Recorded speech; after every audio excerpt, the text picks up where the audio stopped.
Welcome to Hello Baltimore County. I'm your host, Ellen Kobler. Today we're at Grange Elementary School in Dundalk, and we're here to talk about the Team BCPS Clean Green 15 Litter Challenge.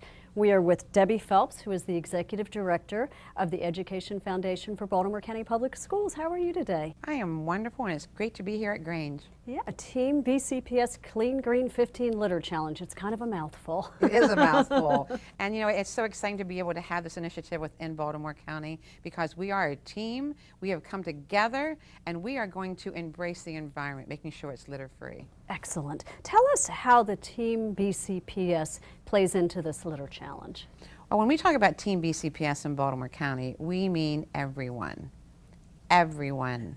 That's from our county government, our county executive, Kevin Cabinets, our superintendent, Dr. S. Dallas Dance, the total community throughout our all 173 schools, parents, families, grandmothers, faith-based groups, community groups.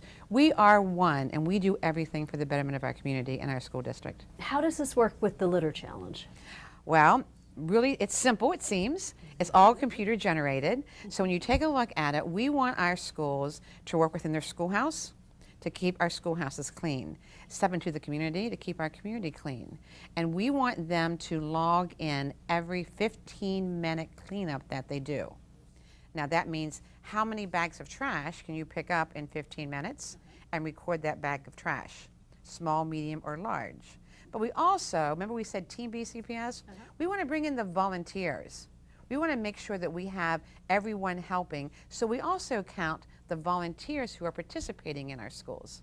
So it's twofold. Well, who all can participate? Can a business in the county or a community association, a senior center, can they do a cleanup as well and apply it? Everybody. Nice. All. We can have advocacy groups. Yeah. We can have Boy Scouts, Girl Scouts. We can have our faith-based communities.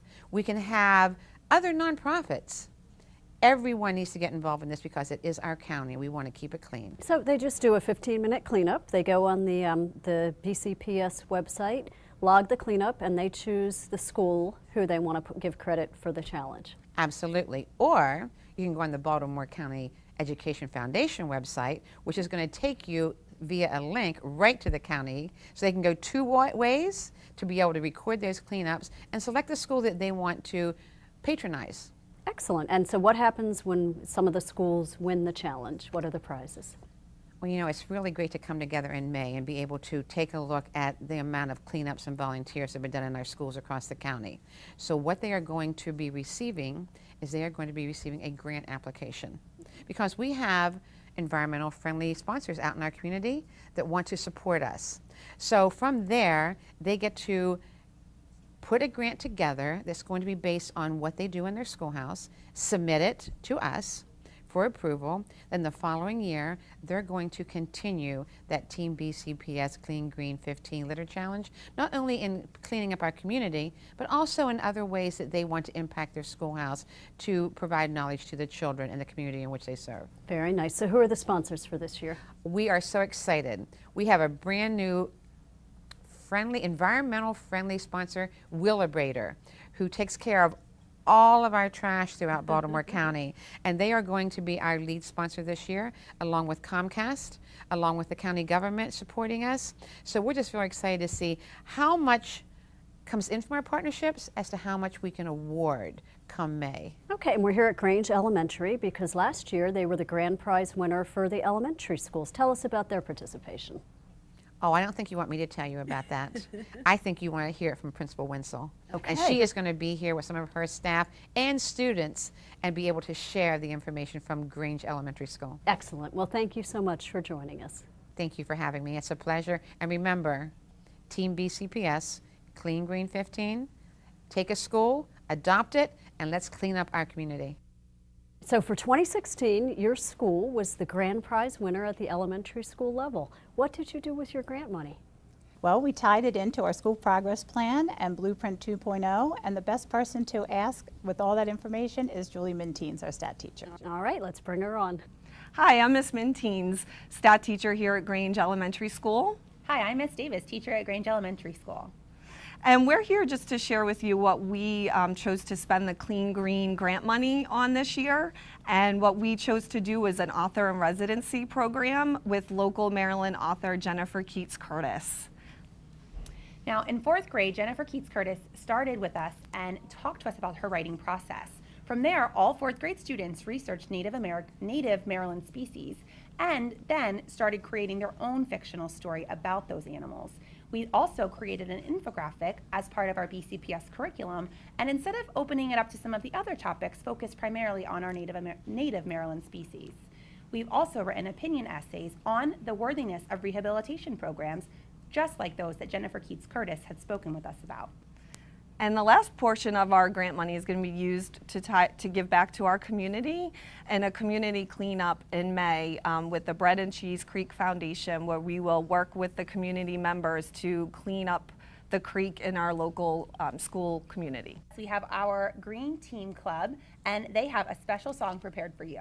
You ready, Kaylee? Don't drop it. Don't drop it, pick it up. Don't drop it, don't drop it, pick it up. That's right. Don't drop it, pick it up. They did a nice job with the song. We are now here with Tom Milito, who is from the Office of Science in Baltimore County Public Schools. Thank you so much for joining us. Oh, it was my pleasure.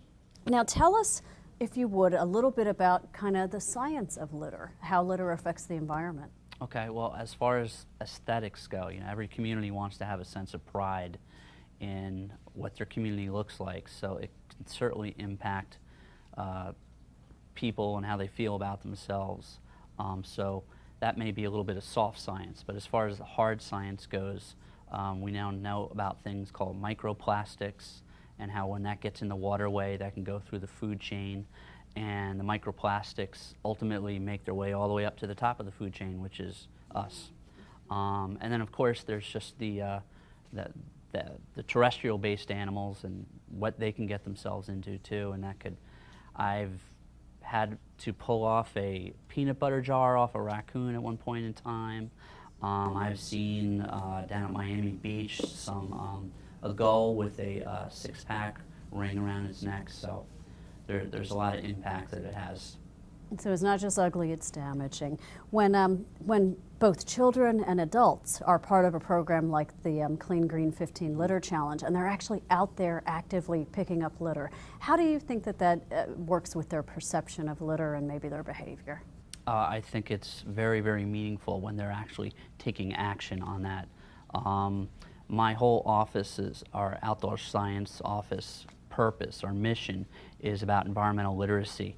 And it's all about students making informed decisions about the environment and then acting on those decisions. And this completely supports our mission and what we're all about.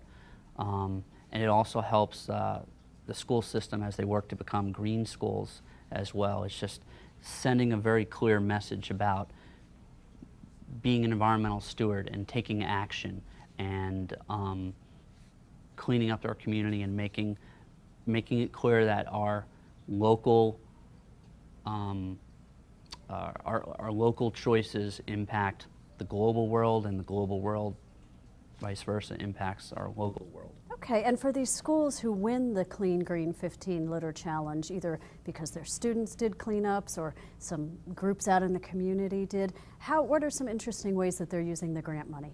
It's really neat. There's I know, for example, Western Tech High School down in Catonsville, they ended up using their money to, where they had the students involved in not only the planting of trees, but the planning of where the trees were going to go, the budget, and so they ended up studying the science of trees and how that impacts the local environment as well. Bear Creek Elementary School was one of the past winners as well, and they took their grant winnings and they ended up building a couple sensory gardens, some butterfly gardens. They had a nonprofit group called Environmental Concern come out, and they taught the kids all about native plants and how those impact the pollinators and how that just trickles down through the food chain. Wow, so not only does the Team BCPS Clean Green 15 Litter Challenge get the kids and community members out there picking up litter, but the schools that win the prizes get long-term projects at the school that benefit them and the environment. Fantastic. Absolutely. Well, thank you so much for joining us. Thanks for having me. And remember, you can learn more about Clean Green 15 on the county website and on Facebook and Twitter. Thank you so much for watching. We'll see you next time on Hello Baltimore County.